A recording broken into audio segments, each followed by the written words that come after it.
والطفره اللي احنا دخلنا لها في مثل فلاحي، احنا ناس زي ما الست النائب بيقولوا احنا فلاحين. في كل زرعه عشان احافظ على الزرعه وقوامها وتبقى زرعه صالحه بحاول اشيل كل اللي يضرها او كل اللي حواليها. احنا عندنا النهارده شبابنا دخل في سكه الانترنت. ليه في بلدنا احنا الوحيده في مصر ما فيش رقابه على الانترنت؟ ما فيش المواقع الاباحيه ما عليهاش رقابه. ليه ما بنناقش ونشوف المشكله اللي داخله علينا ومش قادرين نحوشها، اللي هي مناقشه الثقافه الجنسيه في المدارس؟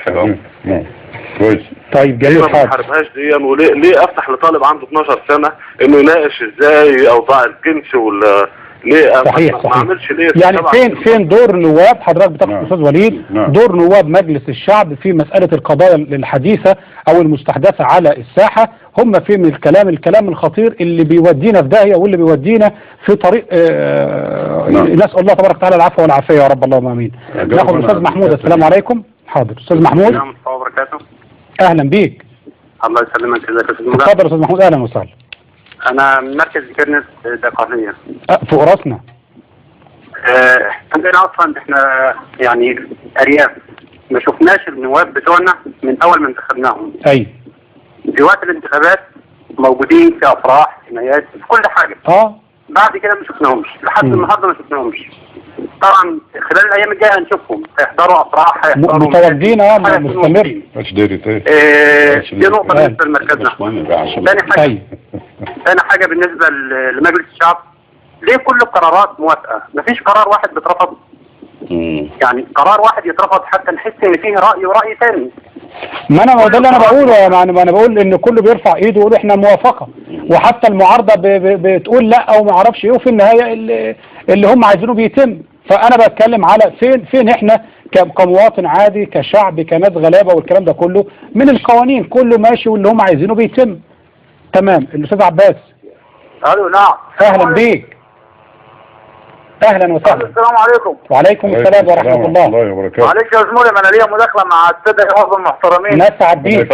نعم، واحب اتشرف ان انا يعني اسالهم بعض الاسئله. معلش انا مواطن بسيط يعني. اتفضل. اهلا وسهلا. شرف لنا. النائب اللي في خلال الانتخابات موجود معايا وانا شايفه، وحينما تنتهي الانتخابات ما اشوفوش الا في عوده الانتخابات الثانيه. جميل. اللي ما بيتكلمش الا على المصلحه الشخصيه اللي حواليه او المقربين منه، والناس اللي معاه في انتخاباته ومعاه في همومه، دول اصبحوا مسؤولين ما بيعملش حساب غير للناس اللي هو هيحسبهم عوده الانتخابات الثانيه. ايوه. والناس البسيطه دول مجرد انهم يعني تقدر تقول على الهامش او اقل من الهامش كمان. ده هم فوق الراس. فوق الراس. ووجود الناس دي انهم يطالبوا الحكومه بحقوقنا. ايوه. طيب تمام يا استاذ عباس. انا كنت بساله، انا مبسوط جدا من كلام الدكتور سامح والصراحه والاستاذ محمد، يعني لانه ناس محترمين وبيتكلموا في واقع مهم للقضيه. جميل. فيا ريت يكون فيه نظره للشباب، يطالبوا لنا الحكومه بحمايه شبابنا وابنائنا، وده اللي احنا بنسال فيها يا استاذ ملهم. صحيح. ده اللي احنا بنسال فيه، لان الشباب دلوقتي هم ثروتنا، هم ثروه المجتمع. نعم. يجب ان يكون لهم صفه خاصه في الاهتمام. احسنت. شكرا جزيلا. صح. تمام. صح. كلامك صحيح. الاخ محمد. السلام عليكم. عليكم السلام ورحمه الله وبركاته. اهلا بيك. اهلا بحضرتك يا استاذ ملهم. اهلا بيك. اتفضل. شكرا على البرنامج الجميل بتاع حضرتك. ربنا يرفع قدرك يا رب. بقول لك يا استاذ ملهم، انا كان ليا مداخله بسيطه كده بالنسبه لحكايه انتخابات مجلس الشعب. تمام. اتفضل. بقول لحضرتك ان ليه ساعه الانتخابات بيبقى كلام ساي خالص، واول ما المنتخب بينجح بيحصل غير اللي بيتكلم في الانتخابات خالص. ليه؟ جميل. طيب سؤال جميل. سؤال جميل. يعني بيقولوا للناس حاجات تانية خالص. طيب حاضر. كلامك صح. حاضر هنرد. حاضر ان شاء الله على كل الكلام. هنرد على كل الكلام. على تشفير القنوات بتاع الاستاذ وليد. لا طب بس قول لي الاول الشروط، حضرتك كنت بتتكلم في شروط النائب، بس مين اللي يترشح، وانا بسال سؤال لمشاهدينا. عفوا مع النائب. انا بسال سؤال لمشاهدينا. انا عايز اقول احنا معانا يعني نائبين متميزين بفضل الله، وكلام علمي وكلام منضبط وكلام كلام يعني مشرعين، وهنسمع كلام كتير. ولكن انا عايز اقول احنا كانوا يعني مش كنواب بقى، عايزين اقول كمواطنين، كانوا كمواطنين، ونبقى سبب ان هم بيكونوا موجودين في مجلس الشعب. انا عايز اقول لو انا قدامي شخص مترشح لمجلس الشعب معه مال، رجل اعمال كبير جدا ومعاه فلوس كتيره قوي، وفي المقابل معايا شخص ملتزم، شخص محترم، شخص متعلم، شخص مثقف. انا هتجه لمين؟ للي معاه الفلوس ولا اللي معاه العلم؟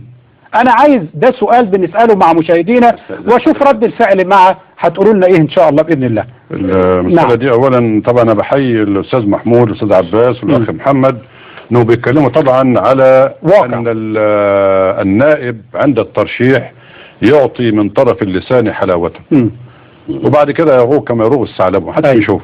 ده كلام فعلا واقع وموجود، لكن كتير من الدوائر. لكن نأصل هذه المسألة اساسها ايه؟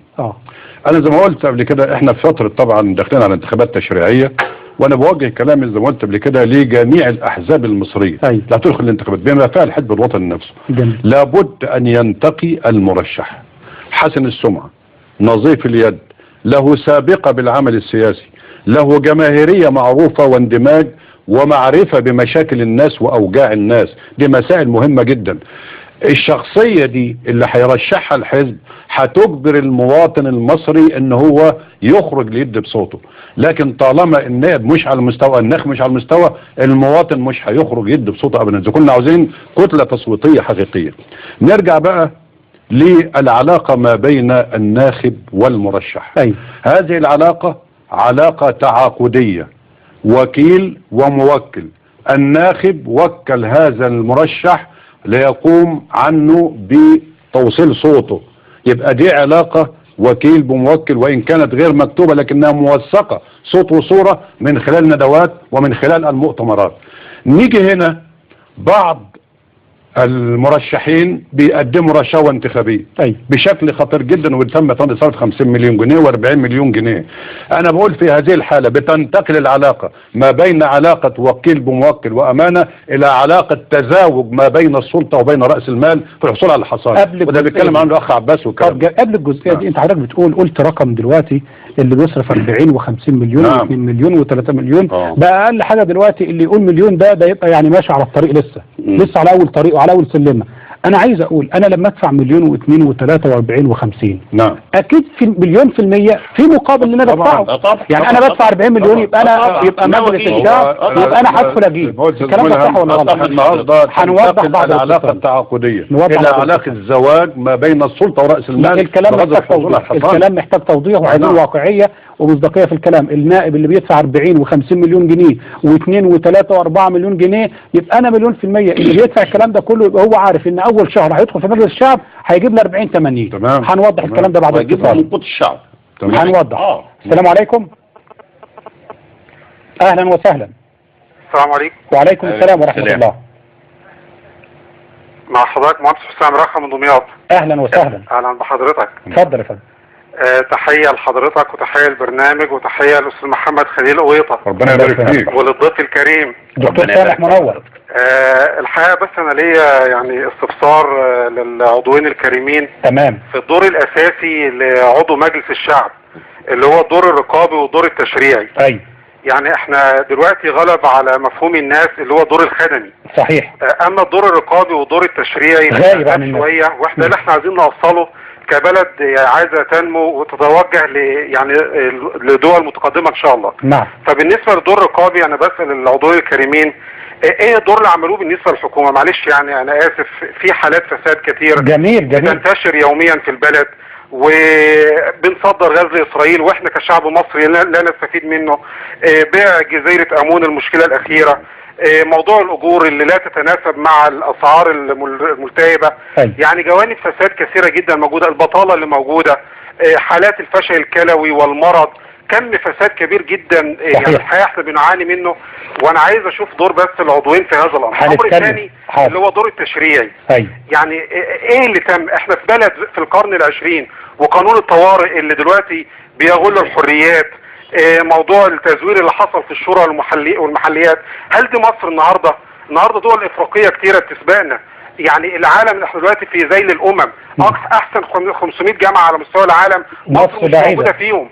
للاسف الشديد احنا عايزين النواب الفضلاء الموجودين يقوموا بالدور ده عشان نشوف مصر دولة متقدمة وتحياتي مرة تانية لحضرتك. شكرا جزيلا. شكرا كلام جميل بارك الله فيك.